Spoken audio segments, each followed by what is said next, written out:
Legality and ethical dilemma of flight diversions and cost distribution. Why should airlines front the cost of in-flight debauchery?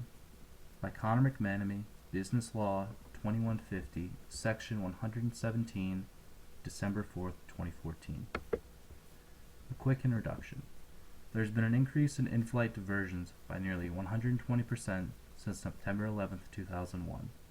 The vast majority of these are over minor disturbances that can range from drunken disorderly passengers to individuals smoking in the lavatories or physical confrontations with crew. Two nearly successful terrorist attacks since 9/11 has kept the American populace on their toes and forced the FAA to keep strict regulations for diversions in place. A cost breakdown of diversions. Diversions can range from costing airlines $15,000 to over $200,000. The vast majority of these costs come from the crew, passenger accommodations, fuel, and airport landing fees. With the crew cost, the airlines often have to find a new crew as the current crew times out when the airplane diverts. They reach their maximum number of hours the FAA allows them to fly each day.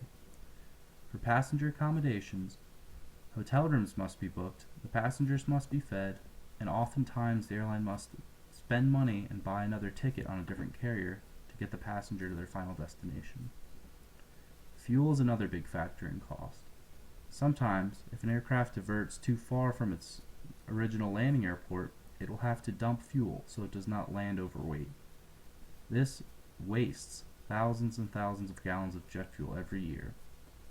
Another cost associated with diversion is an airport landing fee. If the plane makes an unscheduled landing at an airport that it does not serve, oftentimes it has to pay a premium.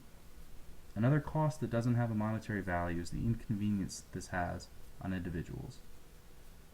For international diversions, there are many more severe consequences.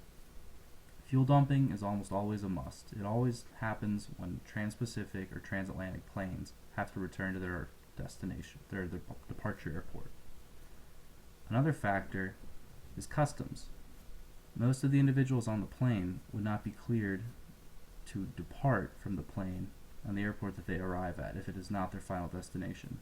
This means the people must remain inside the plane on the tarmac until the plane takes off from the diverted airport. Lastly, crew availability is a big factor with international diversions, as most crew can unfortunately time out while the plane is on the ground, and a new crew will have to be flown in. Who pays for these costs? One would naturally assume that the individual responsible for the delay would cover the bill. However, normally this is not the case, especially with U.S. airlines.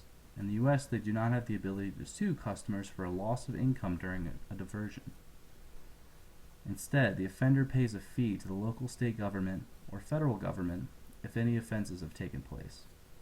They can be fined up to $100,000 and be sentenced to 5 years in prison. And this goes for almost any sort of disruption they can cause in flight. Unfortunately, the airlines do not see any of that compensation. Costs continued. Non-medical diversion costs have cost the airline almost $300 million a year since the start of the millennium. Medical costs usually see a reprieve because it is the airline's duty to return to the ground as quickly as possible to make sure their passenger does not expire on the flight. 60% of diversions lead to arrest on the ground and criminal charges on the state and local level. Unfortunately for the airlines, they are not able to request compensation from these individuals responsible for the diversions. Some example in the news. Airlines in other countries besides the U.S. are also beginning to be fed up with these bank-breaking diversion costs. Some have successfully filed civil lawsuits in their countries when offenders violate these laws in their jurisdiction.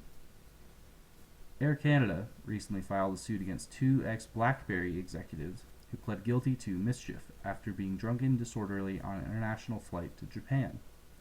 They were ordered to pay nearly $71,000 in restitution fees after they forced their flight from Toronto to Japan to divert to Vancouver because they drunkenly smoked in the bathroom and got into a physical confrontation with crew members.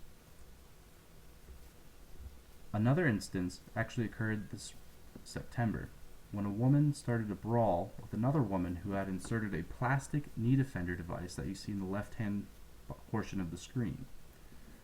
This device prevents the seat from in front of you from reclining back, thus saving the purchaser's knees. The captain of this flight immediately diverted to the closest airport, and both women were arrested and charged with assault and disorderly conduct. After all was said and done, the cost of this mile-high brawl was $18,000 and numerous misconnections. A celebrity diversion that hits a little close to home happened in January of 2013. The grandson of Ron Paul, a 19-year-old boy from Kentucky, caused an in-flight disruption after not being served alcohol from the flight attendant.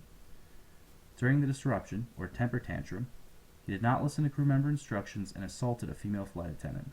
This caused the plane to immediately turn around and land back in Charlotte, where the boy was arrested and charged with 2 misdemeanors and a number of federal and state charges. However, among these charges, there were no fine or compensation for the airline or its passengers, even though the flight had to return to Charlotte and the nearly 160 passengers were forced to wait 5 hours before continuing to their destination. Now, my primary focus in my research was to figure out the legality and ethical reasoning behind why airlines do deserve the right to demand compensation from unruly passengers.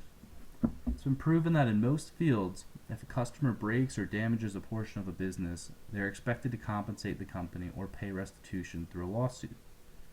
Myself and many others, as I have found, believe the same precedent should be set with the airlines, especially in non-medical diversions. If a passenger is causing harm to the company and or putting the crew and the fellow passengers in harm's way, FAA regulations require the aircraft to divert under any abnormal flight conditions with unruly passengers. The airline has no choice but to inconvenience their customers and hamper their profitability.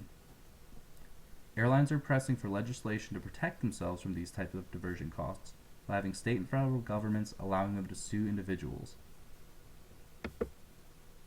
However, under current U.S. laws, the airlines are not given the ability to sue the individual who causes the diversion.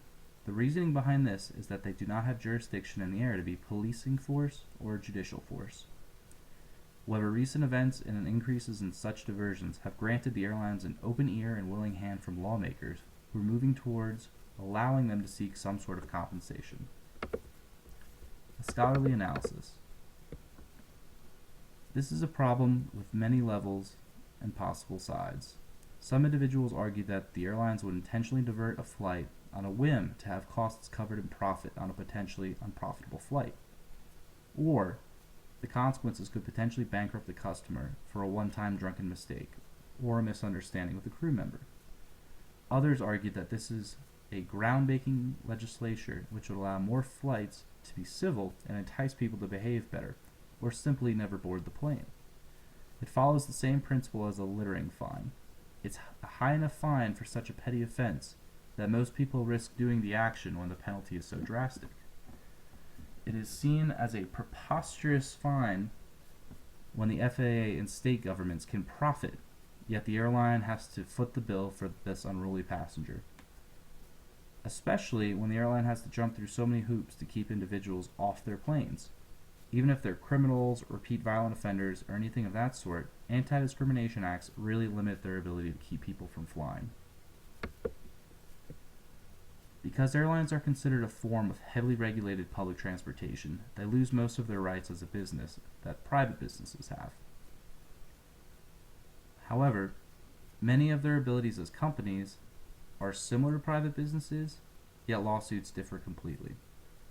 This makes it very difficult for them to protect themselves from unnecessary costs that they feel came unfairly. No airline is currently allowed to install a diversion clause into a customer ticket contract because it's been said that they lack any sort of right or jurisdiction to sue. However, a recent development has shown that Delta Airlines has filed suit in their home state of Georgia following the diversion of one of their trans-Pacific flights out of Atlanta. An unruly and drunk passenger forced the fully loaded 747 to dump $250,000 in fuel before it safely returned back in Atlanta. The aircraft dumped so much fuel because it was far too heavy to land and would potentially damage the plane and cause further incident on the ground. Delta argues because the plane never left the state, this is a state issue, and state courts should handle whether or not they receive any compensation from the accused. This ruling will be a major milestone for all airlines seeking compensation from diversions. It is thought that if one state gets on board with allowing compensation, many would follow or potentially entertain the notion. Some scholars ask, why do planes divert so frequently? Ex-Navy Airman and airline CEO Jordan Bethune had this to say about that. The captain is God on board. He must decide quickly and without all the information possible when these issues arise. He firsthand knew how chaotic things could be in the air, especially when split-second decisions meant the difference between life or death. What the problem boils down to, Bethune goes on to say, is that our mindset has been molded by the media and worldwide reactions to terrorist threats. Rightfully so. It has taught the pilot to fear any incident and take the plane down to the ground as quickly as possible. This explains why pilots always feel the need to divert, and the airlines have respected that because they do not want anything to happen in the air that could harm their passengers. Some scholars say that rather than compensate the airlines for diversions, they are pressuring them to alter their in-flight diversion procedures and to move on with more information. In conclusion, of course, like many issues, there are several different angles and ways the airlines and government can approach this difficult puzzle. People have been causing millions of dollars in losses for the airlines, and unfortunately there's no end in sight. It appears progress and justice for them is still years away, as the wheels of democracy turn quite slowly. Until a federal decision is made, the airlines must hope that Georgia's judicial system will allow Delta to set a much-needed precedent. Until then, they will be forced to comply with FAA regulations and bleed money due to unruly public.